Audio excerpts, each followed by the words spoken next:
I always believed family was the one thing you could count on. A bond that held fast no matter what life threw at you. Then my daughter, Emily, forgot to end our video call one quiet Sunday afternoon, and I heard the truth, raw, unfiltered, and sharp as a blade. It was just another weekly check-in, the kind we'd done for years since my husband Ed passed away. I was sitting in my music room, the old upright piano glowing in the soft light of late afternoon, my fingers lingering on the keys where I'd been playing one of Ed's favorite hymns. Emily's face filled the screen of my tablet, her smile, practiced but distracted as we chatted about nothing much. My garden, her kids' latest milestones, the community concert I was planning at the church. "Take care, Mom," she said. Her voice clipped as the call seemed to end. I reached to close the tablet, but something stopped me. A faint rustle, then voices. Hers, her husband Mike's, and my grandchildren Ava and Noah. Did she buy it? Ava's voice cut through, sharp and gleeful. I froze, my hand hovering over the screen. "Completely," Emily replied, her tone cold, nothing like the warmth she'd just shown me. "She's so gullible, it's almost too easy," Mike laughed, a low, mean sound. "Once she signs over, the house, we're set. That equity will fund the new business." "And then what?" Noah chimed in, casual as if discussing the weather. "Stick her in some cheap assisted living place. She doesn't need that big house anyway." I stood there, rooted to the floor, the hymn book still open on the piano. My heart pounded, but my body felt heavy, like the air had turned to stone. They went on, their words slicing deeper, about my savings, Ed's pension, how I was too naive to see what they were doing. The music room, my sanctuary, felt like it was closing in. Everything I thought I knew about my family shattered in that moment, and I realized I wasn't their mother, their grandmother. I was just a means to an end. My name is Charlotte Bennett, but everyone calls me Lottie. At 72, I've lived a life full of music and children's laughter, though these days the laughter is mostly a memory. I was an elementary school teacher for nearly 4 decades, filling classrooms in our little Ohio town with stories, songs, and the kind of encouragement that makes a shy kid's eyes light up. But my heart has always belonged to the piano. There's something about pressing those keys, letting a melody unfold, that feels like a conversation with the world, or maybe with the parts of myself I don't always know how to reach. 5 years ago, I lost my husband, Edward, Ed, as I called him, to a heart attack that came like a thief in the night. One day we were planning our next trip to the Smoky Mountains, talking about the folk songs we'd play on the drive. The next, I was standing in our quiet house, his flannel shirt still draped over the armchair, wondering how the world could keep turning without him. Ed was my anchor, the man who'd hum along to my piano late at night, his deep voice making every note feel like home. Without him, the silence in our small house grew louder, broken only by the creak of the floorboards or the soft ticking of the kitchen clock. Our house isn't much, a cozy 2-bedroom with a garden out back where I grow lavender and roses, and a music room where my old upright piano sits, its wood worn smooth by years of my fingers and Ed's occasional clumsy attempts to play. That room is my refuge. I'd sit there in the evenings, playing hymns or old jazz standards, sometimes talking to Ed's photo on the shelf. "You'd love this one," I'd say, half expecting his laugh to answer me. It's silly, I know, but when you've loved someone for 40 years, the conversation doesn't just stop. My family is all I have left, or so I thought. There's my daughter, Emily Carter, 40 now, with her sharp mind and sharper smile. She's a banker, always busy with spreadsheets and clients, living an hour away in Columbus with her husband Mike and their 2 kids, Ava and Noah. Mike's a sales manager, charming when he wants to be, though I always sensed a restlessness in him, like he was waiting for the next big break. Ava's 20, a college sophomore with her mother's quick wit and a habit of texting me heart emojis that make me smile. Noah's 23, working in retail, with a quiet confidence that reminds me of Ed, though he's got his father's knack for talking his way into anything. Emily and I talk every Sunday through a video call, a ritual that started after Ed passed. They're not long conversations, 15, maybe 20 minutes, but they're my lifeline. We chat about the weather, my roses, how Ava's doing in her psychology classes, or whether Noah's still fixing up that old car of his. Emily May would ask about my health, her voice polite but distant, like she was checking a box. "You're eating enough, right, Mom?" she'd say, and I'd laugh it off, even though some days I didn't bother cooking, just heated up soup and called it dinner. I'd tell her about the community concerts I organized at the church, how we raised money for the local food bank last month. She'd nod, say, "That's great, Mom." But I could hear her typing, her attention already elsewhere. Those calls were never warm, not the way I wanted them to be, but they were something. A thread tying me to the family I'd raised, the daughter I'd rocked to sleep, the grandchildren who used to run through my garden, giggling as they chased fireflies. I clung to that thread, even when it felt frayed. I'd look at Ed's photo after each call and say, "They're busy, that's all, they love us." I believed it, or at least I wanted to. My life had settled into a quiet rhythm since Ed's death. I'd tend my garden, play piano, and meet with the church concert committee on Wednesdays. My brother Bob Harrison, 77 and stubborn as ever, would stop by with coffee and his endless stories about fishing trips. He'd tease me about my roses. "Lottie, you spend more time with those flowers than you do with people." But he'd always listen when I talked about Emily and the kids. My friend Evie Walsh, a 75-year-old retired violinist with a laugh like a wind chime, kept me company too. We'd play duets sometimes, her bow dancing across the strings while I tried to keep up on the keys. They were my anchors, Bob and Evie, but it was Emily's calls that I looked forward to most, even if they left me feeling a little hollow. That Sunday, as I set up my tablet for our call, I was hopeful, as always. Maybe this time, Emily would ask about the new piece I was practicing, or Ava would pop in to say hi. I smoothed my hair, adjusted Ed's photo so he could see the screen, and smiled as Emily's face appeared. I didn't know it then, but that call would change everything, not because of what we said, but because of what I wasn't meant to hear. When Ed was still here, our house was alive with music and chaos. Sunday afternoons meant family dinners, the kind where everyone talked over each other, plates clattering, Ava and Noah racing through the garden with sticky hands from popsicles. Ed would sit at the piano, pretending he knew the chords to "This Land Is Your Land," while I laughed and corrected him.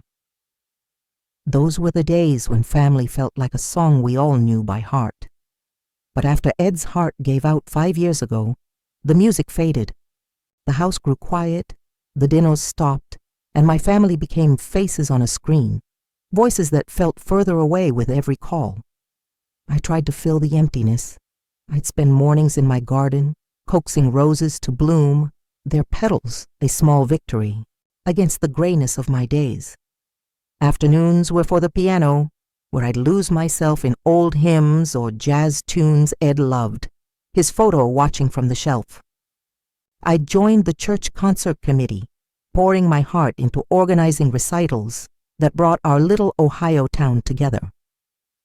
Those concerts were my lifeline, moments when I felt connected, useful, like I still had something to give. But when the last note faded and the crowd went home, I'd return to my quiet house, the silence pressing in like an uninvited guest. Emily and her family were my tether to the life I'd lost. I held on to our Sunday video calls like they were sacred, even if they were short and shallow. I'd tell myself it was enough. Emily was busy, raising Ava and Noah, managing her career at the bank. Mike had his sales quotas, always chasing the next deal. The kids were finding their way, Ava with her college dreams, Noah with his endless car projects. They didn't have time for long visits, I reasoned. But deep down, I missed the days when Ava would plunk out Twinkle Twinkle on my piano, or Noah would beg Ed to show him how to fix a spark plug. Those memories kept me hoping, kept me believing we were still a family. Looking back, there were signs I should have seen, little cracks in the picture I'd painted of us. It started about a year after Ed's death, when Emily suggested I sell our old house, the big Victorian where we'd raised her, where every corner held a memory of Ed. "Mom, it's too much for you," she said during one of our calls, her voice smooth, practical. "The upkeep, the taxes, it's not sustainable. You could move to a condo, something easier, and have a nice nest egg." I hesitated, my heart heavy at the thought of leaving the place where Ed's laughter still echoed. But Emily was so sure, so concerned, and I trusted her. I sold the house, moved to the smaller one I live in now, with its garden and music room. The sale left me with a good sum, which I put into savings, thinking it would see me through my later years. Emily seemed pleased, and I felt like I'd done the right thing. Then came the requests. Ava called one day, her voice sweet but strained, saying she was short on tuition and could I help? "Just this once, Grandma," she said, and I wrote a check for $3,000, my heart swelling at being needed. A few months later, Noah showed up with a slick pitch about a business opportunity, some car detailing venture he swore would take off.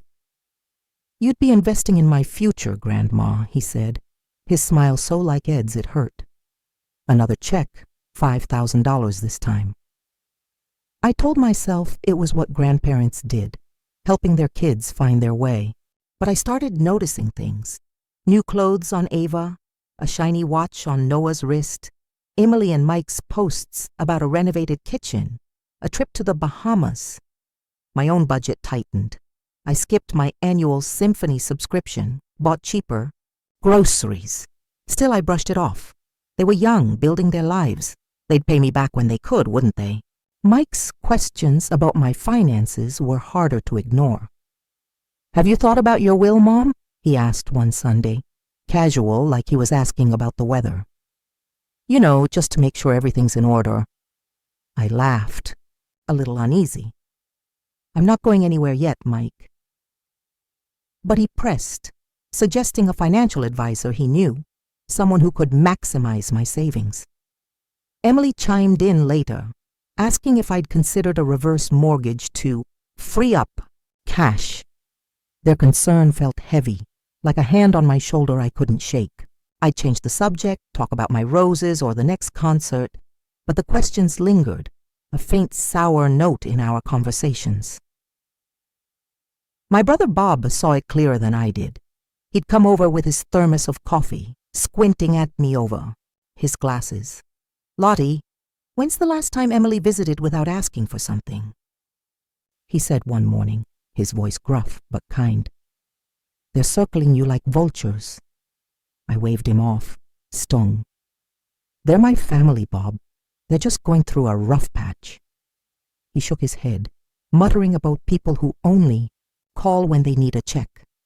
Evie, my violinist friend, was gentler but just as worried. "You're too generous, Lottie," she said over tea one afternoon, her silver hair catching the light. "Family shouldn't make you feel like a bank." I smiled, insisted they were wrong, but their words stuck like a melody I couldn't unhear. The final straw came when I invited Emily and the kids to one of my concerts, a big one, raising money for the local library. I'd been practicing for weeks, a medley of American folk songs Ed loved. "It'd mean so much if you came," I told Emily, my voice hopeful. She paused, then said, "We'll try, Mom, but it's a busy weekend." I waited that night, scanning the crowd for their faces, but they never showed.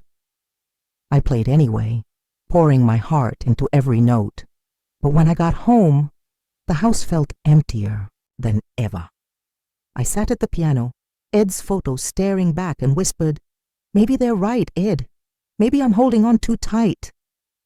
That Sunday, as I set up for our video call, I was determined to bridge the gap. I'd ask Emily about her life, really listen, maybe invite them for dinner.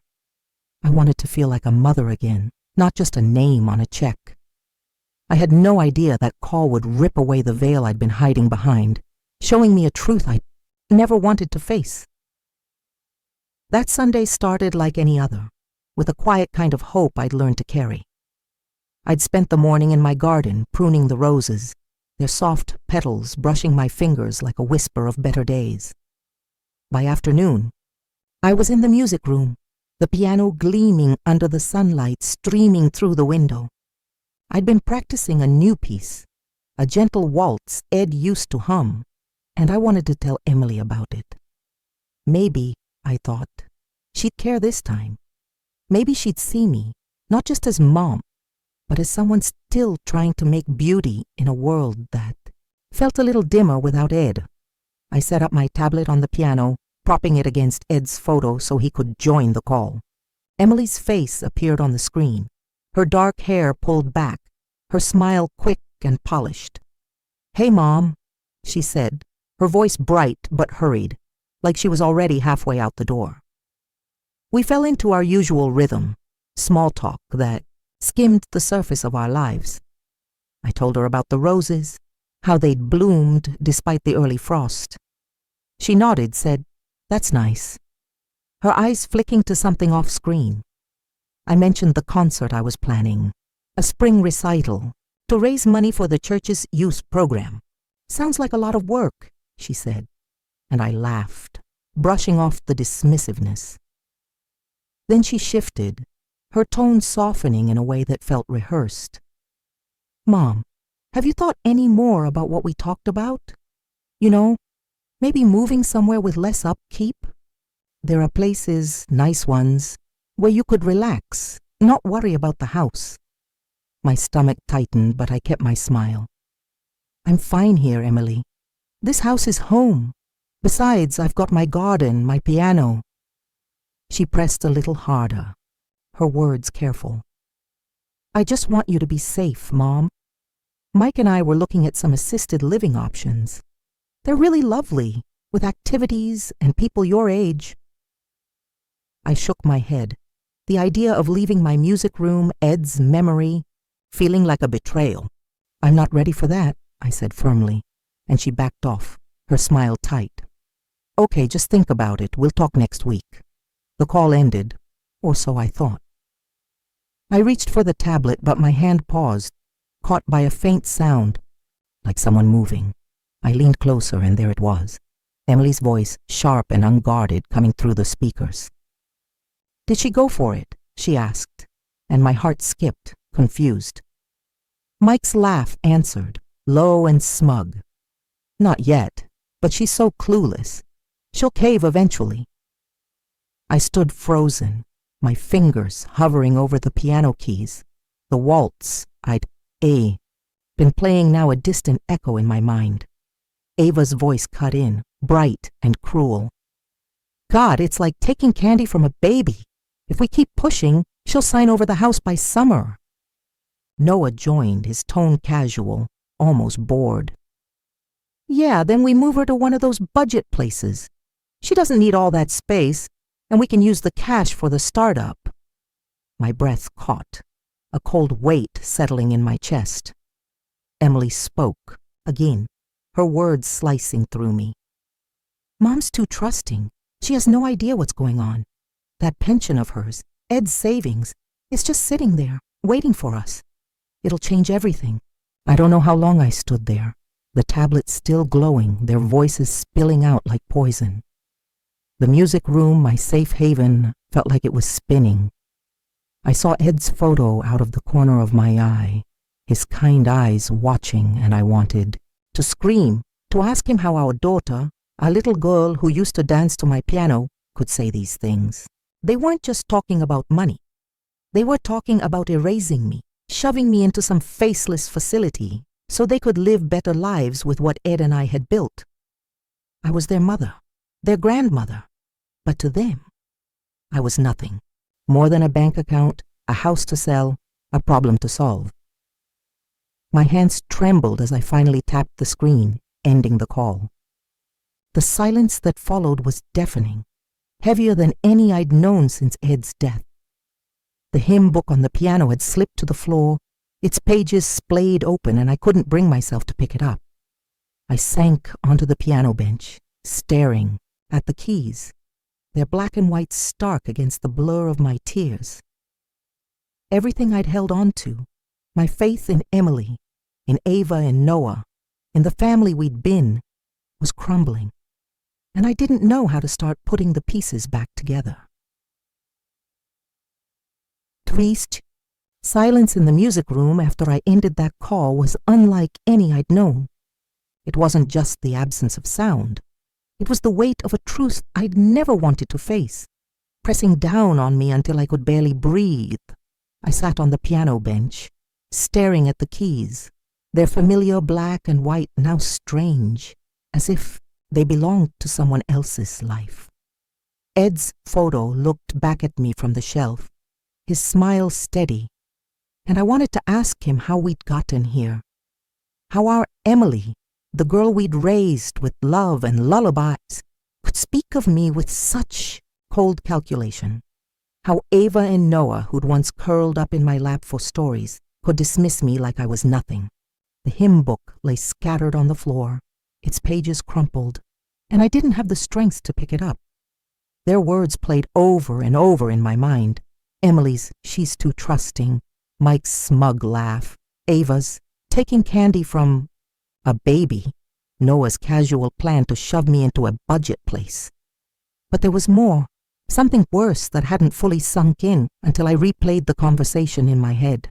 Emily's voice, sharp and deliberate, had said something that made my blood run cold. We just need a few more months. If we keep planting the idea that she's forgetting things, her pills, her appointments, we can get a doctor to say she's not fit to manage her own affairs. Then the house, the pension, all of it will be ours to handle. Mike had chuckled, adding, "She's already halfway there, repeating herself like she does. It won't take much to convince everyone she's losing it." I pressed my hands to my face, my fingers trembling. This wasn't just about money or my house. They were plotting to strip away my independence, to make the world believe I was frail, confused, incompetent. They wanted to erase me, not just from my home, but from my own life. The betrayal cut deeper than I could have imagined, a pain that felt physical, like a crack running through my heart. I thought of the times Emily had asked, "Did you take your pills, Mom?"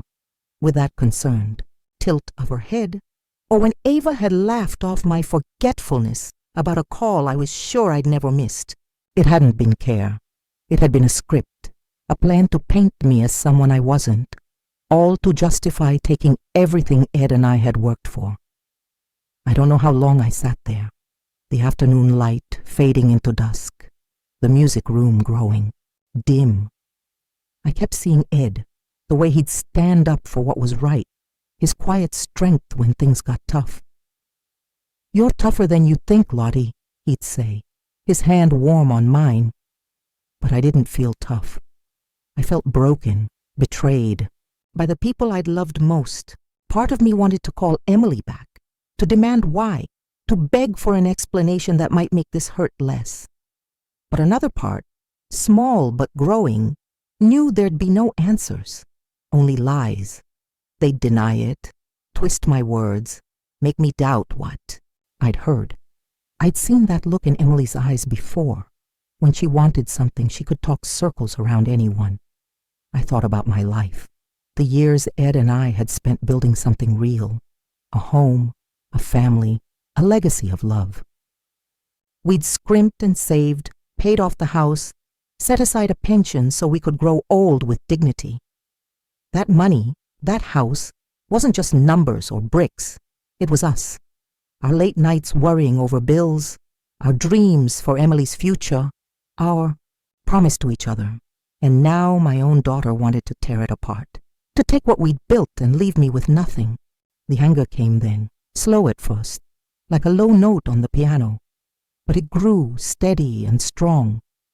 I wasn't just hurt, I was furious. I stood, my legs shaky, and walked to the kitchen where my phone sat on the counter. I called my brother, Bob, not caring that it was late. His voice answered on the second ring, gruff but warm. "Lottie, what's wrong?" The words spilled out, halting at first, then faster. Everything I'd heard, Emily's plan, the fake concern, the plot to make me seem senile. I cried as I spoke, the tears hot and unstoppable, but my voice grew steadier with every sentence. Bob listened, quiet, until I finished. "I'm coming over," he said, no hesitation. "We'll figure this out." By the time Bob arrived, Evie was there too, her silver hair pulled back, her eyes fierce with worry.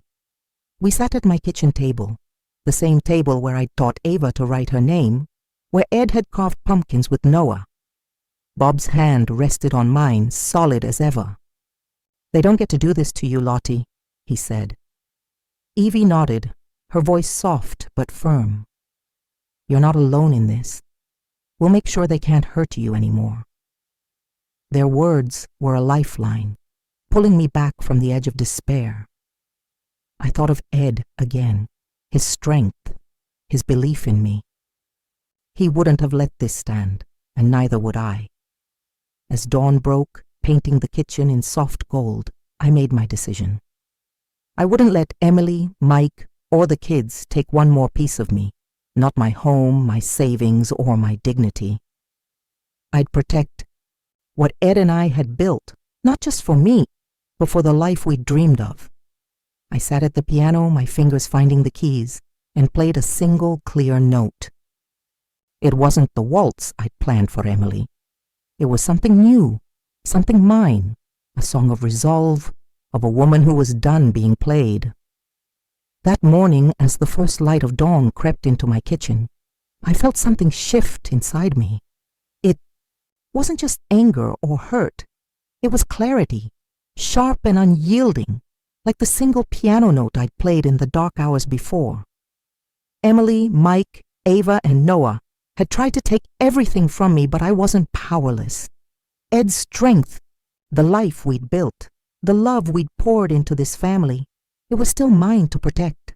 I sat at the table with Bob and Evie, their presence a quiet anchor, and we made a plan. I wasn't going to let my daughter's betrayal define the rest of my days. At 72, I was going to fight for myself. Bob, practical as ever, pulled out a notepad. "First, we lock down your finances," he said, his voice steady. "They can't touch what they can't access." I nodded, my hands still shaky, but my resolve firm. I called my bank that morning, my voice trembling at first, but growing stronger as I explained what I needed. "I want to remove my daughter, Emily Carter, from all my accounts," I told the representative.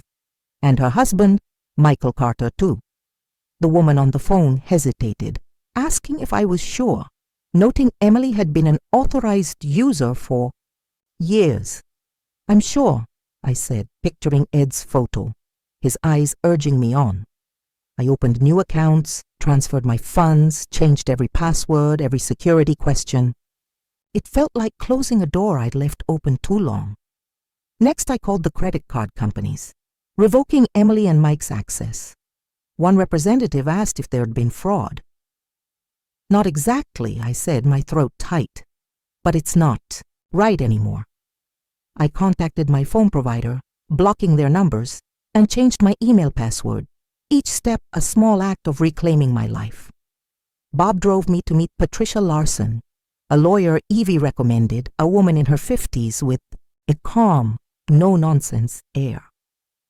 "Financial exploitation by family is more common than you'd think," Pat said, her pen moving swiftly across a legal pad. "We'll set up a revocable trust to protect your assets, update your will, and name someone you trust as your power of attorney. I'd suggest your brother Robert." I glanced at Bob, who gave me a nod, and I felt a weight lift. For the first time in days, I wasn't alone in this fight. Pat also suggested documenting everything, the conversation I'd overheard, the reasons for these changes, in case Emily or Mike tried to challenge my mental capacity. The thought made my stomach churn. Their plan to paint me as senile still raw in my mind. But it also steeled me. They wouldn't get the chance. I was still Charlotte Bennett, still Lottie, and I knew exactly what I was doing. The hardest decision was the house.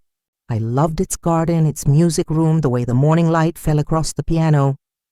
But staying felt like living in a museum of my pain, every corner tied to Emily's betrayal. Bob and Evie helped me see it. I needed a fresh start, somewhere. They couldn't reach me. I called a realtor, a kind woman who understood without needing the whole story, and put the house on the market. It sold quickly, the equity secured in the trust Pat had set up, with clear rules about who could and couldn't touch it. While the sale was pending, Evie took me to tour a retirement community just outside town, Meadow Hills, a place with sprawling gardens and a music room that made my heart skip. The director, a warm woman named Clara, showed us the communal piano, a glossy grand that gleamed under skylights. "We have concerts here," Clara said, "and residents who love music. You'd fit right in."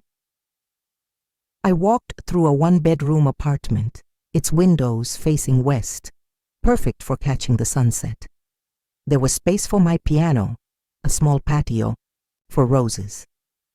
For the first time since that awful call, I felt a spark of something like hope.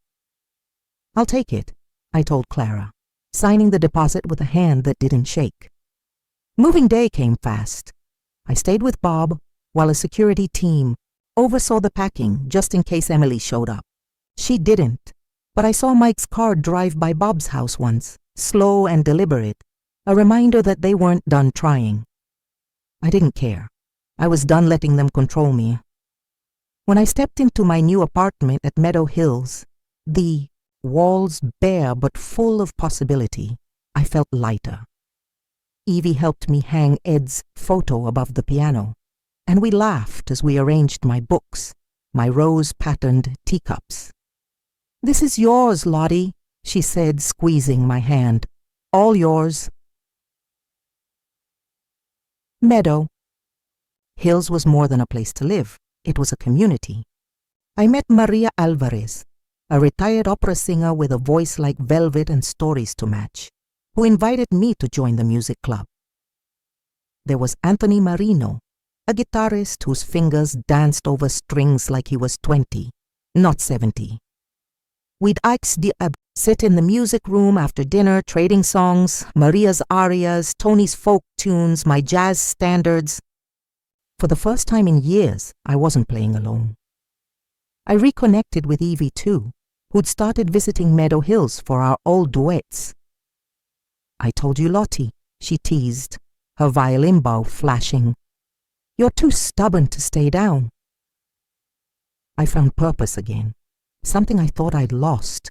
Maria and I organized a concert to raise money for a local children's charity, and I spent afternoons teaching piano to kids at the community center, their small hands fumbling over keys, their giggles filling a space in my heart I'd thought was closed.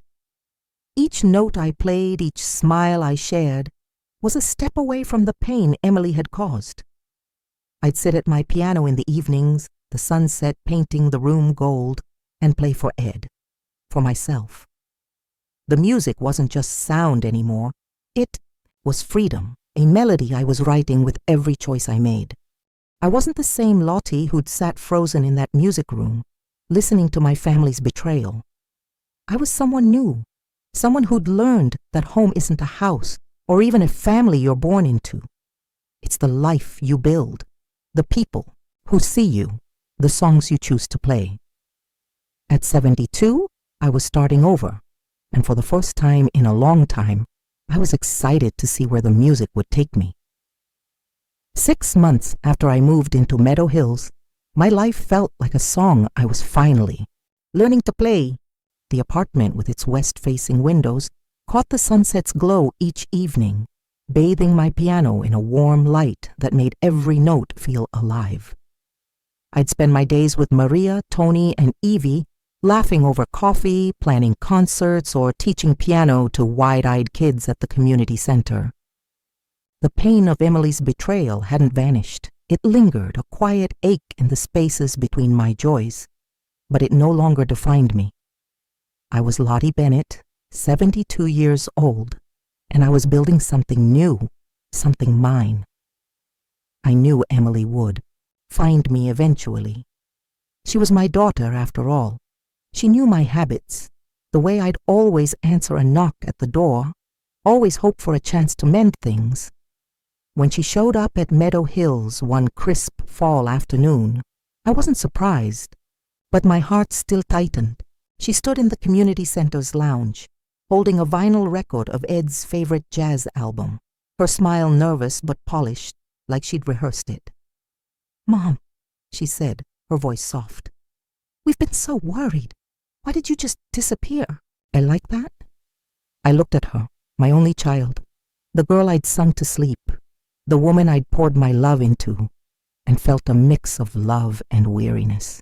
Her dark hair was neatly pulled back, her eyes searching mine for an opening, but I saw the calculation behind them, the same sharpness I'd heard in that awful video call. I gestured to a table by the window, away from the other residents, and sat down, keeping my hands steady. "I think you know why, Emily," I said quietly. She blinked, her face a perfect mask of confusion. "I don't, Mom. We've been frantic. Mike's been calling. Ava and Noah keep asking about you. What happened?" Her voice cracked, just enough to seem genuine, but I knew better now. "You forgot to end the video call," I said, my words calm but firm, cutting through her act. "After you asked me to think about assisted living, I heard everything. Your plan to take the house, the pension, Ed's savings. I heard you, Mike, Ava, and Noah laughing about how easy it was to fool me. And I heard you talk about making people think I was losing my mind so you could control everything." Her face changed, a flicker of shock giving way to denial, then something harder, like she was weighing her next move. "Mom, you misunderstood," she started, her voice rising. "We were just joking, blowing off steam. You know how stressed we've been with work, the kids." "Please," I interrupted, my voice steady despite the ache in my chest. "Don't lie to me now. I heard you call me naive, clueless. I heard your plan to put me in a cheap facility so you could live off what Ed and I worked for. I heard it all, Emily, and it broke my heart. But I'm not broken." She stared at me, her hands twisting the vinyl's sleeve, the jazz record suddenly looking like a prop she didn't know what to do with. "We're family," she said finally, her voice softer, almost pleading. "We love you. Can't we just move past this? Come home, Mom, we miss you." I looked out the window at the garden, where residents were planting bulbs for spring, their hands in the earth, their laughter faint but real. "I am home," I said, turning back to her. "This is my home now, with people who see me, who value me. Family isn't just blood, Emily. It's respect, love that doesn't come with a price tag. If you want to be part of my life, it has to be on new terms. Honesty, respect, no more games. That's my choice. Yours is whether you can meet me there." Her eyes narrowed, a flash of the hardness I'd heard in her voice that day. "You're really going to cut us off? Your own daughter, your grandkids?" There was an edge to her, words like she couldn't believe I'd stand my ground. "I'm not cutting you off," I said, my voice soft but unyielding. "I'm setting boundaries. If you can't respect them, that's your decision, not mine." I stood, smoothing my sweater, and walked away, leaving the vinyl on the table. She didn't follow. Emily didn't call again, though Mike left a voicemail, his charm dialed up saying they were concerned. Ava sent a text, full of apologies I didn't trust, and Noah emailed, asking to talk things out. I didn't respond. I'd left the door open a crack, but I wasn't waiting by it anymore. My life was too full for that. I threw myself into Meadow Hills, into the music and the people who'd become my chosen family. Maria and I organized a winter concert that packed the community center, the air alive with applause. Tony taught me a new guitar riff, his grin infectious. Evie and I played duets, her violin weaving around my piano like we'd been partners for decades. I taught piano to kids, their small victories, mastering a scale, beaming at their first song, filling my heart in ways I'd forgotten were possible. Bob came by every week, bringing his terrible coffee and stories that made me laugh until I cried. At 72, I learned something I wish I'd known sooner. Family isn't about who shares your blood. It's about who lifts you up when the world tries to pull you down. Happiness isn't something you wait for, handed out by others like a gift. You have to build it, note by note, choice by choice. I play my piano now, not for Emily or the family I thought I had, but for me, for Ed's memory, for the life I'm still writing. Each sunset, as I sit at the keys, the music feels like a promise to keep going, to keep loving, to keep being Lottie, unapologetically myself. And that's a song worth playing, no matter how many years I have left.